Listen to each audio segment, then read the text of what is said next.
로마서 5장 6절부터 11절까지 말씀입니다. 로마서 5장 6절부터 11절까지 말씀 같이 보겠습니다. 우리가 아직 연약할 때에 기약대로 그리스도께서 경건하지 않은 자를 위하여 죽으셨도다.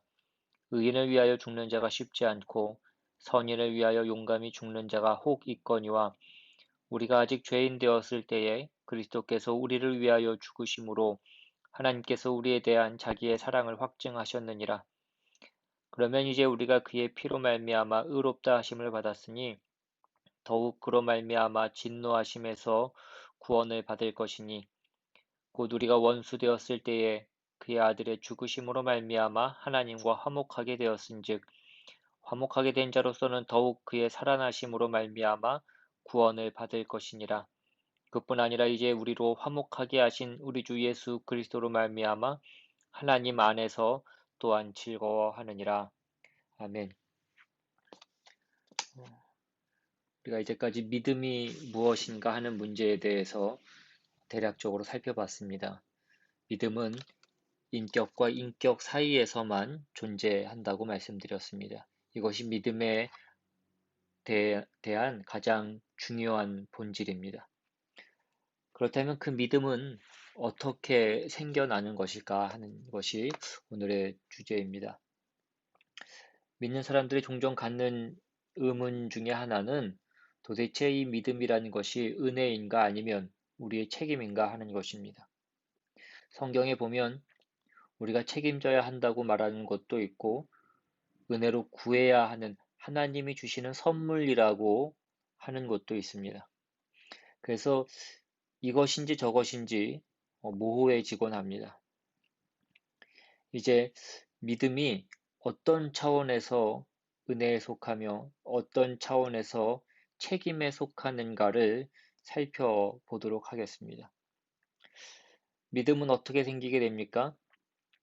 믿음은 하나님의 자기 계시에 의해서, 즉 하나님이 우리에게 찾아오셔서 자신을 나타내셔야 믿음은 시작됩니다.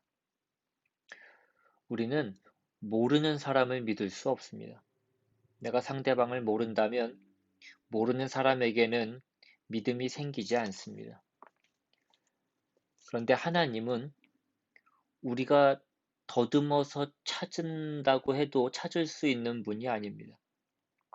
왜냐하면 인간은 다 범죄하여 하나님과 끊겨 있기 때문입니다. 로마서에서 보는 대로 범죄한 인간은 죄와 사망 아래 있고 부패해서 하나님을 찾는다고 하지만 기껏해야 우상을 만들어 놓고 거기에 절할 뿐입니다. 그렇다면 믿음은 어떻게 생기는 것입니까? 하나님이 우리에게 찾아오셔서 자신을 보여주시고 하나님과 반목하던 그 모든 것을 끊으시고 화목하게 하시는 일이 무엇보다 먼저 필요한 것입니다. 하나님이 우리를 찾아오셔서 우리의 영혼의 자신을 알리시고 우리와 화목하셔야 됩니다. 이것을 달리 표현하면 구원이라고 합니다. 이처럼 믿음은 구원에서 시작이 됩니다. 물론 여기서 말하는 구원이라는 것은 구원의 모든 내용을 말하는 것은 아닙니다. 하나님께서 우리에게 먼저 찾아오시지 않는 한 하나님을 알 방법이 없다는 차원에서 쓰는 표현입니다. 오늘 본문에서 말하는 대로 우리가 아직 죄인 되었을 때에 그리스도께서 우리를 위하여 죽으셨습니다. 우리 쪽에서 먼저 하나님 앞에 구원시켜 달라거나 어떻게 하면 구원을 받느냐고 묻거나 구원을 얻기 위하여 무슨 노력을 한 것이 아닙니다. 구원에 대하여서 아무런 관심이 없고 감각이 없던 때에, 다시 말해서 우리가 아직 죄인이었을 때에 하나님이 우리에게 구원을 시작하십니다. 그래서 구원에 관한 특징을 말할 때에 은혜라고 이야기합니다. 마찬가지로 믿음도 그렇습니다. 믿음으로 구원을 얻는다고 할 때 그 믿음은 조건이 아니고 구원의 내용인 것입니다. 우리가 창세기 15장에서 아브라함이 하나님을 믿으니 하나님이 이를 그의 의로 여기셨다라고 한 것을 기억하십니까?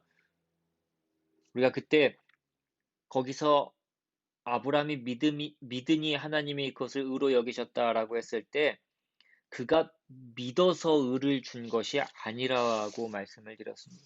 그의 믿음이 훌륭하다거나 그의 믿음이 대단해서 그것을 의롭게 여기셨다라고 말씀하는 것이 아니라고 말씀드렸습니다. 믿음이 조건이 되어서 의라는 결과가 생긴 것이 아니라 믿음이 그 의의 내용이라는 것입니다. 그래서 믿음을 의로 여겨주신 것입니다. 믿음이란 인격과 인격 사이의 가장 고급한 신뢰의 관계입니다. 구원 얻은 백성이 하나님과 맺은 관계를 믿음이라고 합니다. 이처럼 믿음은 하나님과의 관계에서 얻어지는 것이므로 그 믿음이 시작되려면 먼저 하나님께서 구원을 베푸셔야만 가능합니다. 그래서 구원이니 믿음이니 하는 것은 다 하나님의 일방적이고 은혜로우신 그 시작에 의해서만 존재하는 것입니다. 그러니까 믿음은 구원을 전제한다고 말할 수 있습니다. 하나님이 우리에게 당신을 나타내시며 찾아오시는 것으로서 시작이 됩니다. 이와 같이 구원이 전적으로 하나님의 일방적인 은혜와 하나님의 전적인 능력 아래에 있었듯이 믿음도 그렇게 시작이 되었다고 설명합니다. 오늘 본문을 다시 보시면 6절에 우리가 아직 연약할 때에 기약대로 그리스도께서 경건치 않은 자를 위하여 죽으셨도다. 여기 보시면 연약할 때나 경건치 않은 자라는 말은 다 우리가 하나님에 대하여 아무런 감각과 요구와 노력이 없었을 때를 얘기하는 것입니다. 그런데 오늘 본문 8절은 우리가 아직 죄인 되었을 때에 그리스도께서 우리를 위하여 죽으심으로 하나님께서 우리에 대한 자기의 사랑을 확증하셨느니라 라고 말씀합니다. 이 말씀은 하나님의 사랑을 강조하는 구절이기도 하지만 이 구원의 시작이 누구의 손에 있었는가라는 그 관점에서 보자면 우리는 한 것이 아무것도 없고 하나님이 홀로 그 필요한 모든 일을 다 하신 것입니다. 이러한 내용의 말씀은 성경 도처에 있습니다. 요한복음 1장 12절 이하에서도 보시면 영접하는 자, 곧 그 이름을 믿는 자들에게는 하나님의 자녀가 되는 권세를 주셨으니 이는 혈통으로나 육정으로나 사람의 뜻으로 나지 아니하고 오직 하나님께로부터 난 자들이니라 라고 되어 있습니다. 하나님이 그 구원을 시작하시고 모든 것이 하나님의 손에 달려 있다고 말씀합니다.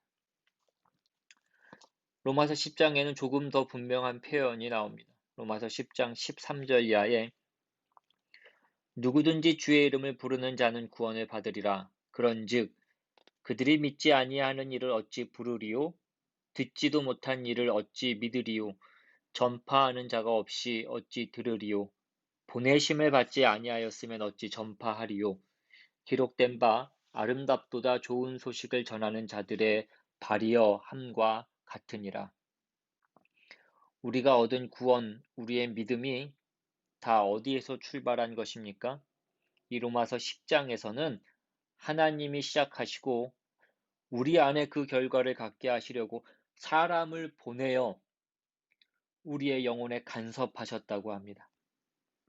그러니까 우리의 믿음은 결국 어떤 싸움입니까? 내가 갖는 열심이나 내가 그리는 어떤 그림의 싸움이 아닙니다. 보고 들은 것이 얼마나 정확한지 아는 것의 싸움입니다. 하나님께서 나에게 찾아오사 하나님 당신을 보이시며 그의 뜻을 가르쳐 주시며 그의 일하시는 법을 보여주시는 것이 언제나 일치하느냐의 싸움이어야 합니다. 바울을 한번 예로 들어서 살펴보겠습니다. 갈라디아서 1장 11절 이하에 보시면 형제들아 내가 너희에게 알게 하노니 내가 전한 복음은 사람의 뜻을 따라 된 것이 아니니라. 이는 내가 사람에게서 받은 것도 아니요 배운 것도 아니요 오직 예수 그리스도의 계시로 말미암은 것이라. 내가 이전에 유대교에 있을 때 행한 일을 너희가 들었거니와 하나님의 교회를 심히 박해하여 멸하고 내가 내 동족 중 여러 영갑자보다 유대교를 지나치게 믿어 내 조상의 전통에 대하여 더욱 열심히 있었으나 그러나 내 어머니의 태로부터 나를 택정하시고 그의 은혜로 나를 부르시니가 그의 아들을 이방에 전하기 위하여 그를 내 속에 나타내시기를 기뻐하셨을 때에 내가 곧 혈육과 의논하지 아니하고 또 나보다 먼저 사도된 자들을 만나려고 예루살렘으로 가지 아니하고 아라비아로 갔다가 다시 다메섹으로 돌아갔노라. 여기 보시면 바울 사도는 하나님께서 내 어머니의 태로부터 나를 택정하시고 그의 은혜로 나를 불러서 이방의 예수 그리스도를 나타내도록 하셨다라고 그렇게 얘기합니다. 하나님이 오셔서 그에게 알게 하신 것이 그가 전할 내용이었습니다. 하나님이 그에게 이 내용을 전하라고 세운 직분이 자신의 사도직이라고 그렇게 얘기합니다. 우리는 이 점을 놓치지 말아야 됩니다. 우리는 내 믿음에 취하는 것이 아닙니다. 나를 찾아오신 하나님, 나에게 당신을 드러내신 하나님, 예수 그리스도를 주신 그 하나님을 우리가 놓치지 말아야 됩니다.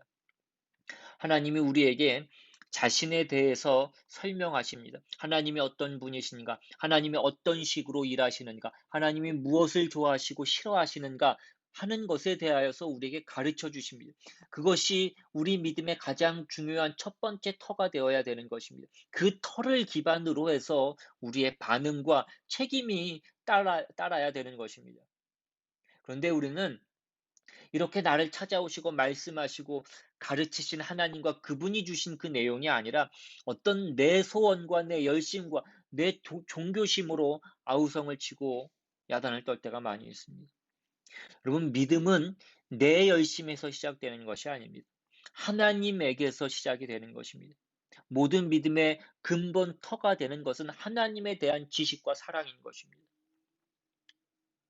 그러므로 여러분이 믿음을 동원하여서 갖고 싶은 모든 소원들이 하나님의 영광 받기를 원하는 것인가, 아니면 내가 영광 받기를 원하는 것인가를 물어보면 금방 그 정체가 드러나게 되어 있습니다. 믿음이란 이름으로 자기가 하고 싶은 것을 하는 사람들이 많이 있습니다. 믿음이 어디에서 어떻게 시작되는지를 모르는 탓입니다. 로마서 9장을 보면 야곱에 관한 이야기가 나옵니다. 로마서 9장 10절 이하에 그뿐 아니라 또한 리브가가 우리 조상 이삭 한 사람으로 말미암아 임신하였는데 그 자식들이 아직 나지도 아니하고 무슨 선이나 악을 행하지 아니한 때에 택하심을 따라 되는 하나님의 뜻이 행위로 말미암지 않고 오직 부르시는 이로 말미암아 서게 하려 하사 리브가에게 이르시되 큰 자가 어린 자를 섬기리라 하셨나니 기록된 바 내가 야곱은 사랑하고 에서는 미워하였다 하심과 같으니라. 여기서 야곱의 예를 드는 이유가 무엇입니까? 하나님의 백성된 자가 얻는 복 중에 그 어떠한 것도 하나님 앞에 무엇을 바쳐서 그 보상으로 받는 것이 아니라는 것입니다. 신자로서 갖는 모든 복은 하나님 쪽에서 먼저 그 은혜와 능력으로 주기를 기뻐해서 일어난 결과인 것입니다. 우리가 지난 시간에 신명기에서 본 그 모세가 이스라엘을 향하여서 했던 경고가 무엇이었습니까? 하나님이 너희를 택하신 것은 너희가 다른 나라보다 잘나서가 아니다. 너희 민족이 다른 민족보다 더 똑똑해서가 아니다라고 하는 이런 경고였습니다. 여기에서 야곱을 택하는 것을 보면 에서가 형이고 야곱이 동생인데 그들이 태어나기 전에 하나님이 야곱을 택하셨다고 말씀합니다. 누가 더 택할 만한 조건을 가지고 있어서 하나님이 택하신 것이 아니라는 것입니다. 우리가 나중에 보면 잘 알지만 야곱이 더 악한 악질로 나오는 것을 우리는 잘 알고 있습니다. 하나님이 야곱을 택한 것은 야곱에게 어떤 조건이 있었기 때문이 아닙니다.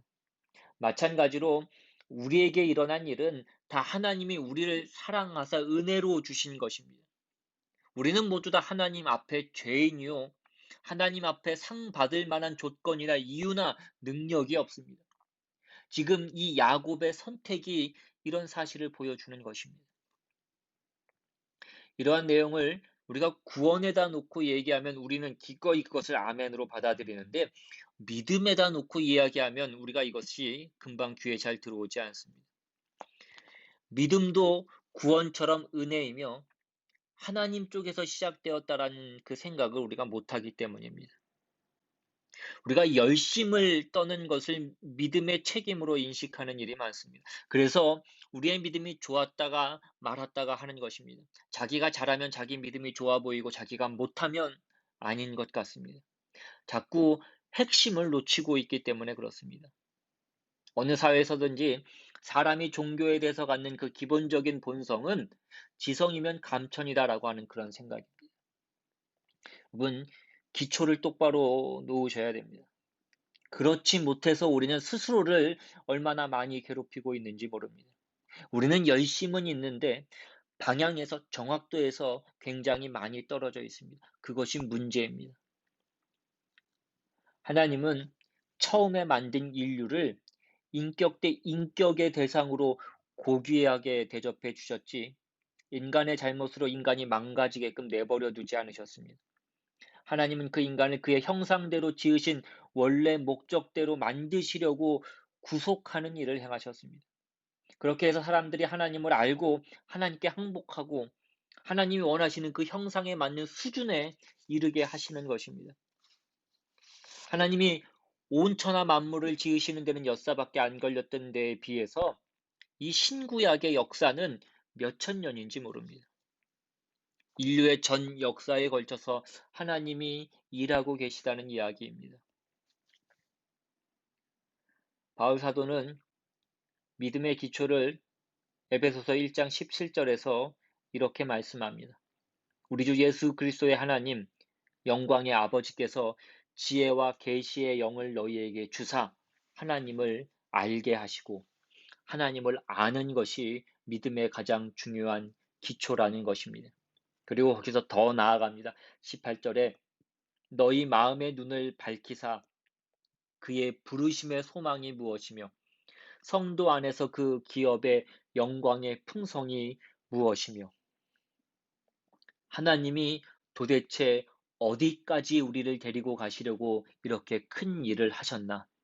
나에게 찾아오셔서 내 심령을 중생시키시고 하나님을 알게 하시며 우리의 항복을 받아내시기까지 온 인류 역사와 세상뿐 아니라 내 개인의 인생에도 개입하셔서 이렇게까지 하셨나?